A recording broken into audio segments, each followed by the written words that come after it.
शिक्षा और सादगी और संघर्ष की पहचान जो सिर्फ नेता नहीं एक नाम बन चुकी है। कैराना की सांसद इकरा हसन। आप देख रहे हैं भारत टाइम्स न्यूज। जी हाँ, राजनीति में ऐसे चेहरे कम ही होते हैं जो पहली बार में ही जनता के दिलों में जगह बना लेते हैं। आज हम बात करेंगे समाजवादी पार्टी की तेजी से उभरती हुई एक ऐसी नेता की जो संसद में भी बुलंद आवाज है और जमीन पर भी जनता की सच्ची प्रतिनिधि। हम बात कर रहे हैं कैराना से सांसद इकरा हसन की। जब अखिलेश यादव ने समाजवादी पार्टी को नई दिशा देने के लिए नई टीम बनाई तो कई युवा और काबिल नेताओं को बड़ी जिम्मेदारियां दी गई। इन्हीं चारों में से एक नाम जो लगातार चर्चा में वो है इकरा हसन। इकरा हसन ने 2024 के लोकसभा चुनाव में कैराना सीट से बीजेपी के कद्दावर प्रत्याशी को भारी मतों से हराकर सबको चौंका दिया था।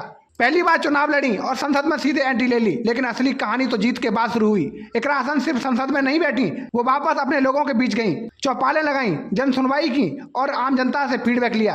गांव की सड़कों की हालत हो या नौजवानों का रोजगार, हर समस्या को उन्होंने न सिर्फ सुना बल्कि प्रधानमंत्री मोदी और नितिन गडकरी तक चिट्ठियां और सवालों के जरिए पहुंचाया। इकरा हसन ने संसद में सीधे कहा, मैं सिर्फ सांसद नहीं जनता की आवाज बनकर यहाँ आई हूँ और ये तेज आवाज तब तक उठती रहेगी जब तक समाधान नहीं मिलता। लंदन यूनिवर्सिटी से इंटरनेशनल लॉ और पॉलिटिक्स में मास्टर्स कर चुकी इकरा का बैकग्राउंड उन्हें बाकी नेताओं से अलग बनाता है। उनकी शिक्षा, साफ सोच और सादगी उनकी सबसे बड़ी ताकत है। बहुत से लोग उन्हें मुस्लिम नेता के तौर पर देखते हैं, लेकिन इकरा हसन बार बार कहती हैं, हमने कैराना में भेदभाव नहीं भाईचारा फैलाया है और यही हमारी जीत की वजह बनी। आज हालात ये हैं कि वो सिर्फ एक वर्ग की नहीं हर वर्ग की नेता बन चुकी हैं। यही वजह है कि पार्टी ने उन पर बड़ी जिम्मेदारियां सौंपी हैं। पंचायत चुनावों में संगठन को मजबूत करने की जिम्मेदारी और साथ ही वो दिल्ली, महाराष्ट्र और कश्मीर जैसे राज्यों में इंडिया गठबंधन के प्रचार अभियान में भी सक्रिय रही हैं। अब चर्चा है कि अगर पार्टी उन्हें बिहार की राजनीति में उतारती है तो वहां का मुकाबला और दिलचस्प हो सकता है। हाल ही में उन्होंने एक जनसभा में कहा था, मुस्लिम समुदाय के लोग अपनी बेटियों को पढ़ाएं जिससे बेटियां और आगे बढ़ेंगी।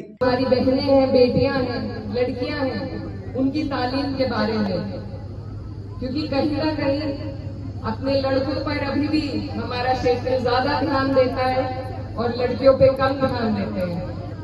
मेरी आप सबसे यही गुजारिश है कि जितना नाम रोशन कोई बेटी कर सकती है या जितनी तब्दीली समाज में बेटियों के माध्यम से आ सकती है, उससे आधी भी बेटे नहीं कर सकते। ये मेरा अपना मानना है।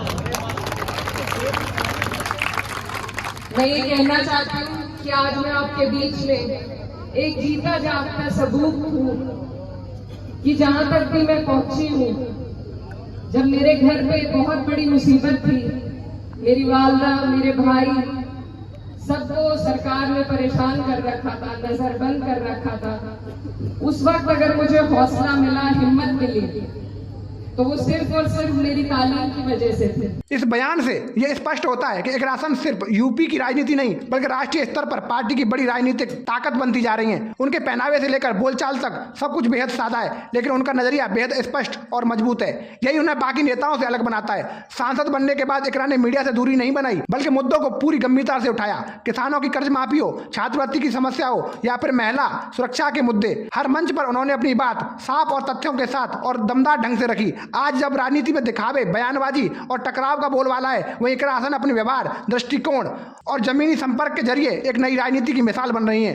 अब सवाल आपसे है, क्या आप इकरा हसन के भाषणों को सुनना पसंद करते हैं? क्या आपको लगता है कि वो समाजवादी पार्टी की सबसे मजबूत नेता बन सकती हैं? और सबसे बड़ा सवाल, क्या 2027 में समाजवादी पार्टी की सरकार बन पाएगी? आपकी राय हमारे लिए बेहद अहम है। कमेंट बॉक्स में जरूर लिखें। अगर आपको ये वीडियो पसंद आया हो तो लाइक करें, शेयर करें और चैनल को सब्सक्राइब करना न भूलें। जय हिंद, जय भारत।